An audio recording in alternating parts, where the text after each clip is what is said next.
নমস্কার, চাঁদনি চ্যানেলে আপনাদের স্বাগত জানাই। আজ আপনারা শুনছেন একটি অসাধারণ গল্প, রাজ মুকুট।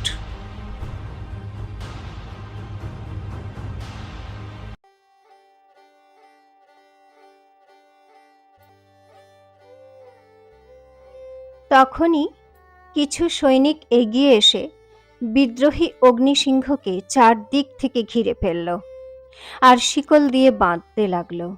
এদিকে সেনাপতি চন্দ্রাবতীকে বন্দি করার জন্য ওর দিকে এগিয়ে আসতেই, খবরদার, আমার ধারে কাছেও আসবে না। চন্দ্রাবতী তলোয়ার হাওয়ায় দুলিয়ে চেঁচিয়ে উঠল, না হলে তুমি জানো এর পরিণতি কি হবে। সেনাপতি খুবই নরম সুরে বলল, ক্ষমা করবেন মহারানীমা, কিন্তু এটা মহারাজের হুকুম। আমাকে যে কোনো কিছুর বিনিময়ে তা পালন করতেই হবে। সেই জন্য আপনি দয়া করে আমাদের সঙ্গে চলুন। আমি আপনার কাছে প্রার্থনা করছি, যদি আমি অসফল হই তাহলে মহারাজ আমার গর্দান নিয়ে নেবেন।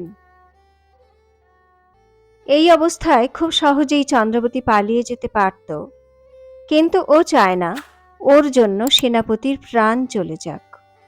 ও ভাবতে লাগলো, নিশ্চয়ই মোহিনী মহারাজকে আমার বিরুদ্ধে উস্কেছে। আমাকে জানতে হবে কি বলেছে ও।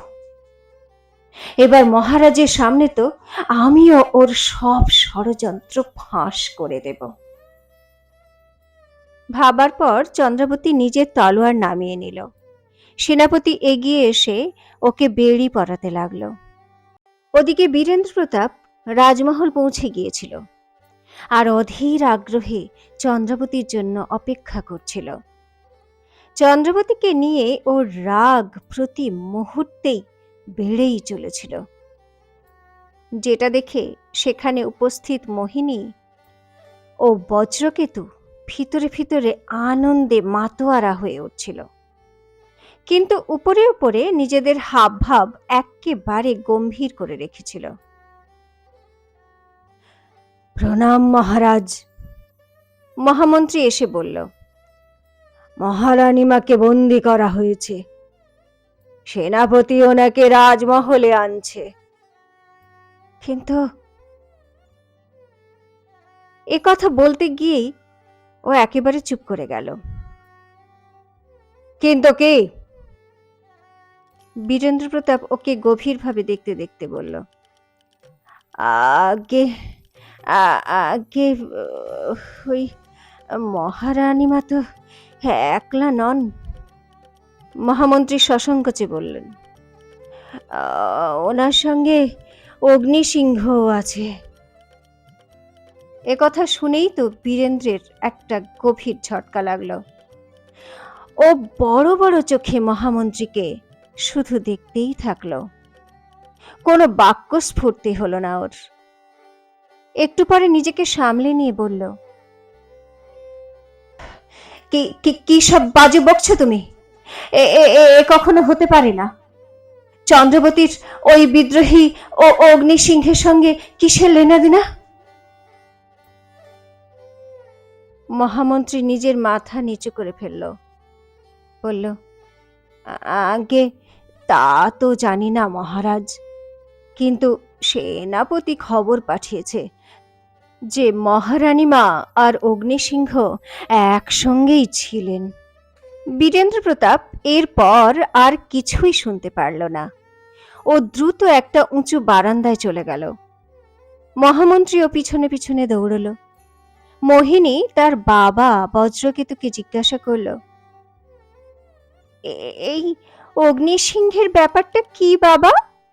ও হঠাৎ মাঝখানে এলো কোথা থেকে?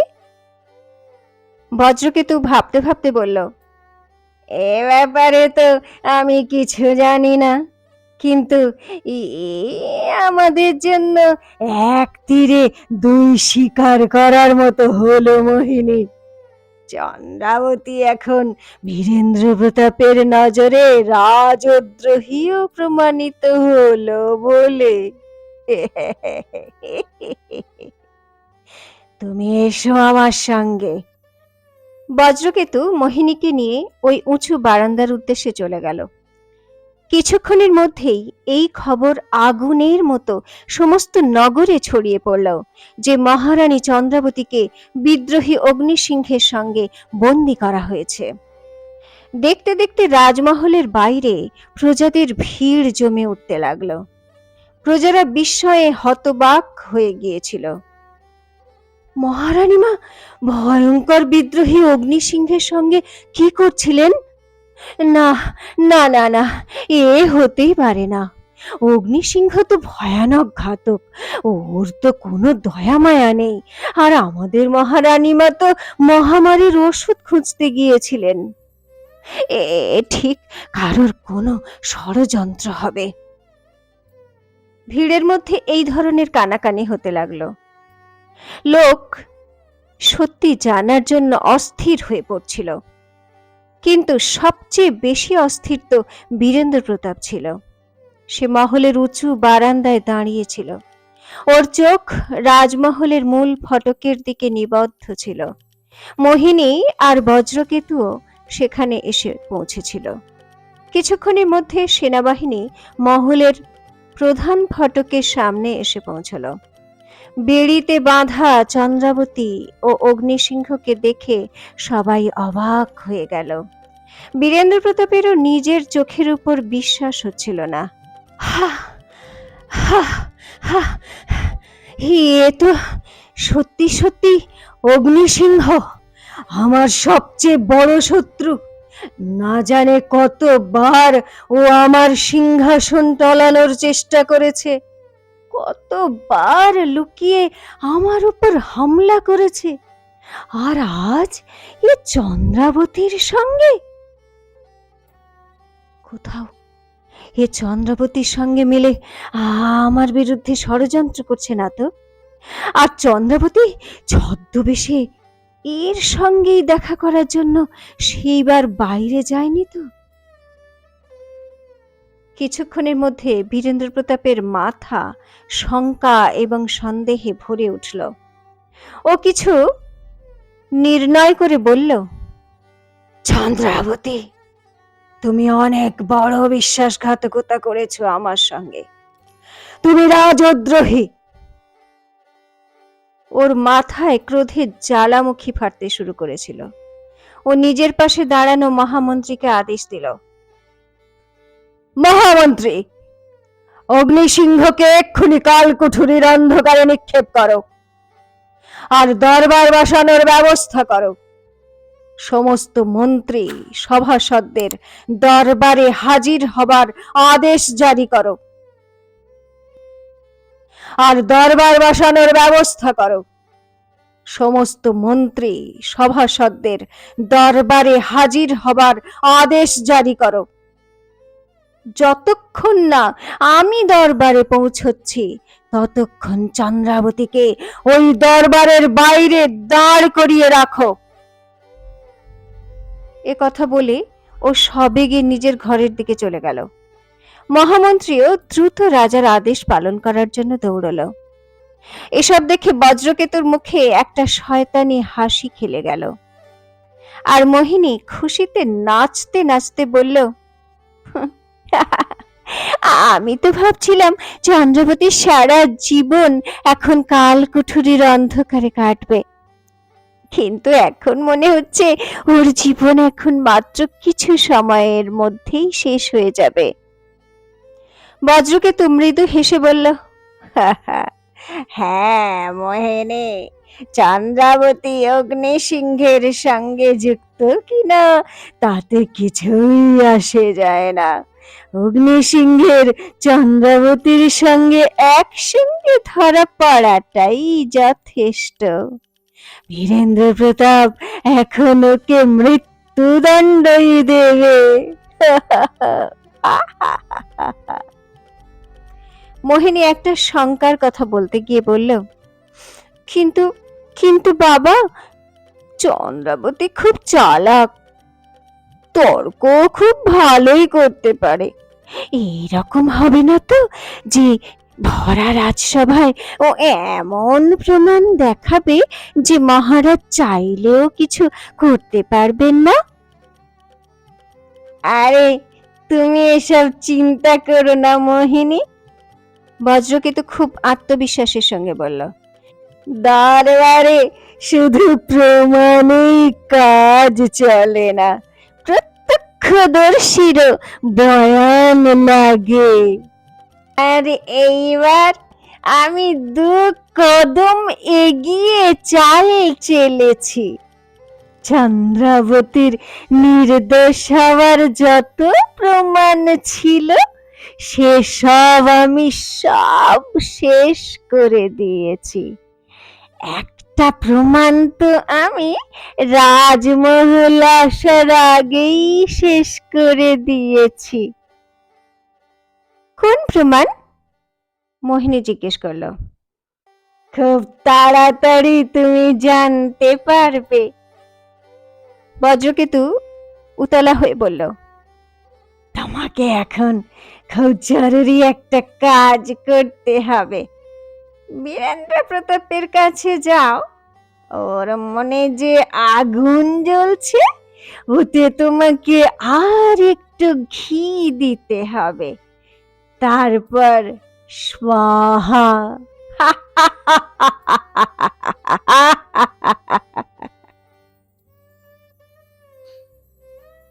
এদিকে রাজমহলে পা রাখতে না রাখতেই সমস্ত সৈনিকরা অগ্নিসিংহকে ঘিরে ধরে কারাগারের দিকে নিয়ে যেতে লাগলো।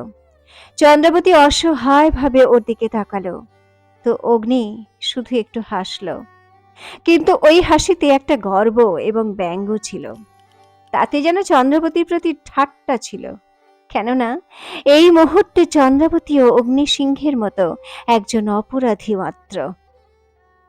তখন চন্দ্রাবতীর চোখ উপরে রাজমহলের বারান্দায় দাঁড়ালো, বজ্রকেতু ও মোহিনীর উপর পড়ল।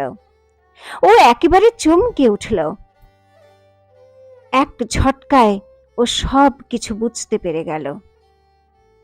তো এই সমস্ত খেলা মোহিনীর বাবাই খেলেছে। চন্দ্রাবতী মনে মনে বলল, ওই আমার বিরুদ্ধে বীরেন্দ্র প্রতাপকে উল্টো পাল্টা পট্টি পড়িয়েছে। ও দ্রুত মহামন্ত্রীর দিকে ফিরে তাকিয়ে বলল, আমার বেড়ি খুলে দিতে বলুন, এই মুহূর্তে আমাকে মহারাজের সঙ্গে দেখা করতে হবে। মহামন্ত্রী বিপদে পড়ে বলল, ওহ ওহ ওহ মাপ চাইছি মহারানীমা, কিন্তু মহারাজের হুকুম আপনাকে দরবারে পেশ করা হয়। ঠিক আছে, তো তাহলে? রাগে কাঁপতে কাঁপতে বলল, ঠিক আছে, তো যদি মহারাজ ভরা দরবারেই নিজের মাথা কাটাতে চান তো তাহলে আজ তাই সই। একথা বলে ও তাড়াতাড়ি দরবারের দিকে এগোতে লাগলো। দাঁড়ান মহারানীমা, মহামন্ত্রী দ্রুত ওর পথ আটকে বলল, মহারাজের হুকুম যতক্ষণ না উনি দরবারে আসেন ততক্ষণ আপনাকে বাইরেই দাঁড়িয়ে থাকতে হবে বেড়ি পরে। বলতে বলতে মহামন্ত্রী নিজের চোখ নামিয়ে নিল। চন্দ্রাবতী বুঝতে পারল বীরেন্দ্র প্রতাপ ওকে শাস্তি দেবার আগে প্রাণ ভরে অপমান করে নিতে চায়। ঠিক আছে বীরেন্দ্র প্রতাপ, চন্দ্রাবতী মনে মনে বলল, তোমার এই বদমাইশি মঞ্জুর করলাম আমি। আর আমি জানি তুমি জেনে শুনে দরবারে আসতে অনেক দেরি করবে, কিন্তু এখন আমার এতে কিছু যায় আসে না। আমি বিক্রমগড়ের প্রজাদের ভরসা জিততে চাই, কিন্তু মনে রেখো তোমার প্রিয় মোহিনী আর ওর বাবার কীর্তি ফাঁস করেই ছাড়ব। বেড়িতে বাঁধা চন্দ্রাবতী রাজদরবারের বাইরে দাঁড়িয়ে বীরেন্দ্র প্রতাপের জন্য অপেক্ষা করতে থাকলো। মহলে উপস্থিত সবার চোখ চন্দ্রাবতীর উপরেই ছিল। সোনালো এসে পৌঁছেছিল, কিন্তু বীরেন্দ্র প্রতাপের ভয়ে ও চন্দ্রাবতীর কাছে যেতে পারছিল না। কিন্তু ওর পাশে দাঁড়িয়ে মোহিনীর খাস কিন্নর অবনী একটা কুটিল হাসি হেসে ওকে দেখছিল। আর এরকমই একটা কুটিল হাসি বীরেন্দ্র প্রতাপের আর এক পাটরানী সুরেলার মুখেও খেলা করছিল।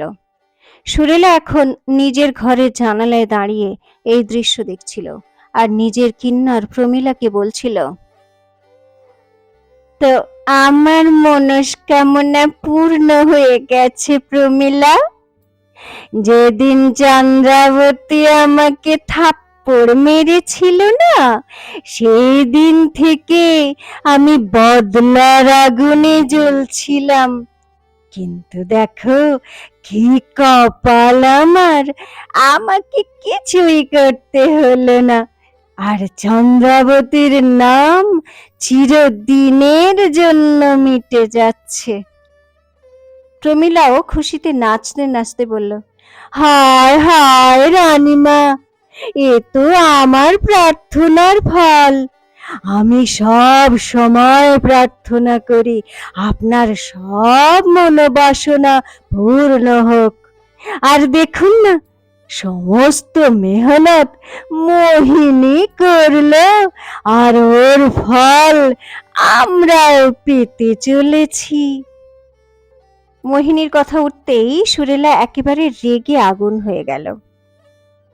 খবরদার প্রমীলা, তুই যদি আবার মোহিনীর নাম উচ্চারণ করবি তো ভালো হবে না বলে দিচ্ছি। চন্দ্রাবতীর পরে যদি আমার সবচেয়ে বড় শত্রু কেউ থাকে তো ও মোহিনী। চালাকি করে মহারাজের উপর কবজা জমিয়ে বসে আছে ও, আর ওর বাপ ওর মাধ্যমে পুরো বিক্রমগড়ের উপর কবজা করতে চায়। কিন্তু আমি এমন কোনো মূল্যেই হতে দেব না। মহারাজের মহারানী তো এখন আমি হব। ও তো ঠিক আছে রানীমা, কিন্তু আমার একটা ভয় আছে। প্রমীলা একেবারে গম্ভীর হয়ে বলল, চন্দ্রাবতীর কপাল আপনার কপালের চেয়ে অনেক বেশি ভালো। যখন মোহিনী ওর বিরুদ্ধে কোনো ষড়যন্ত্রের জাল বিছিয়েছে, ততবারই ও সেই জাল কেটে বেরিয়ে গেছে। তো হতে পারে এবারও উনি কোনোভাবে রেহাই পেয়ে যাবেন। আরে তুই বড় মূর্খ প্রমীলা। সুরেলা ওর কথা শুনে হাসতে লাগলো। আমার তো দুই হাতেই লাড্ডু। যদি চন্দ্রাবতী বেঁচে যায় তো এবার ও মোহিনীকে ছাড়বে না। তাহলে তো আমার রাজমহলে শুধু একজন মাত্রই শত্রু থাকবে, হয় চন্দ্রাবতী নয়তো মোহিনী। আর দুজন শত্রুর জায়গায় একজন শত্রুর সঙ্গে যুদ্ধ করা অনেক সহজ। প্রমীলা রানী, বুঝলে কিছু?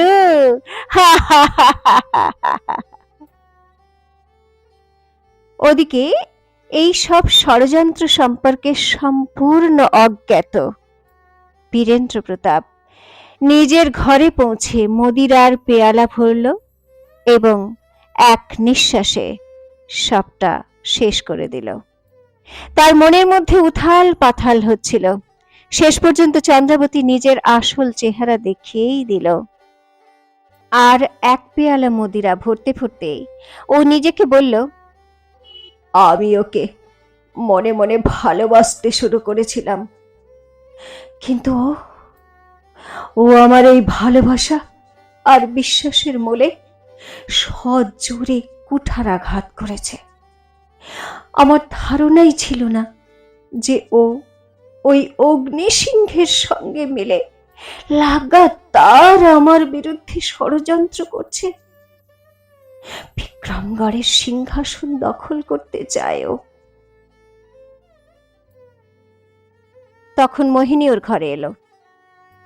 মহারাজ, ও খুব চিন্তিত হবার ভান করে বলল, এ আপনি কি অনর্থ করতে চলেছেন? দরবারে সবাই আপনার প্রতীক্ষায় আছে, আর আপনি এখানে বসে বসে মদিরা পান করছেন। রাখুন এই পেয়ালা। মোহিনী বীরেন্দ্র প্রতাপের হাত থেকে মদিরার পেয়ালা নিতে চাইল, কিন্তু বীরেন্দ্র প্রতাপ হাত ঝটকে সরিয়ে নিয়ে বলল, এখন এখান থেকে চলে যাও মোহিনী, কিছুক্ষণের জন্য আমাকে একা ছেড়ে দাও। না, আমি যাব না। একটা নকল ভালোবাসা দেখিয়ে মোহিনী বলল, আপনাকে এই অবস্থায় ফেলে আমি কোথাও যাব না, না হলে আপনি সব কিছু ধ্বংস করে দেবেন।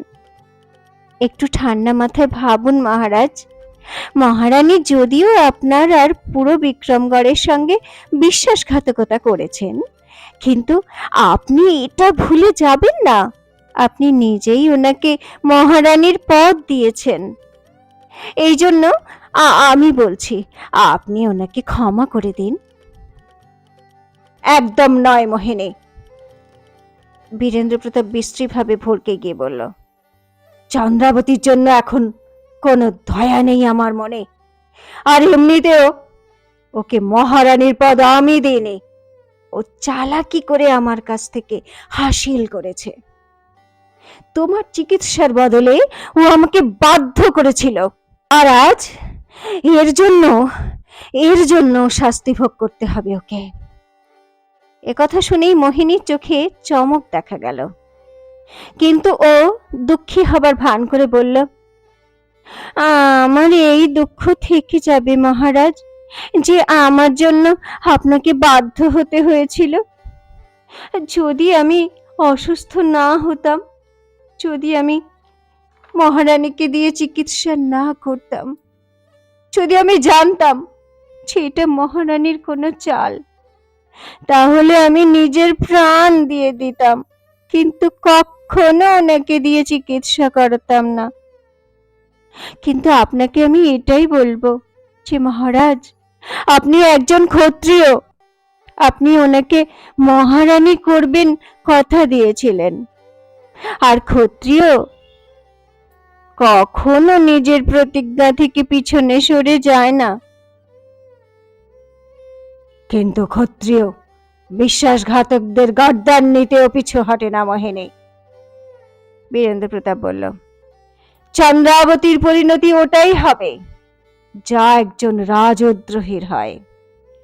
আমি প্রথমে ওকে সমস্ত প্রজাদের সামনে শুলে চড়াবো, আর তারপর ওর সঙ্গে অগ্নিসিংহের মাথা আমি নিজের মদিরার নেশা আর মোহিনীর কথা মিলে বীরেন্দ্র প্রতাপের রাগ চরম সীমায় পৌঁছে দিয়েছিল, আর নিজের এই সফলতায় মোহিনী মনে মনে খুশিতে নেচে উঠল। তো কি সত্যি সত্যি চন্দ্রাবতীকে শুলে চড়ানো হবে, নাকি ও নিজেকে নির্দোষ প্রমাণ করতে পারবে? কে এই অগ্নিসিংহ? কি তার পরিচয়? কেনই বা সে বীরেন্দ্র প্রতাপের সবচেয়ে বড় শত্রু? কি হবে এরপর? জানার জন্য শুনতে থাকুন রাজমুকুট, এক ঐতিহাসিক প্রতিশোধ, শুধুমাত্র চাঁদনির সঙ্গে চাঁদনি চ্যানেলে।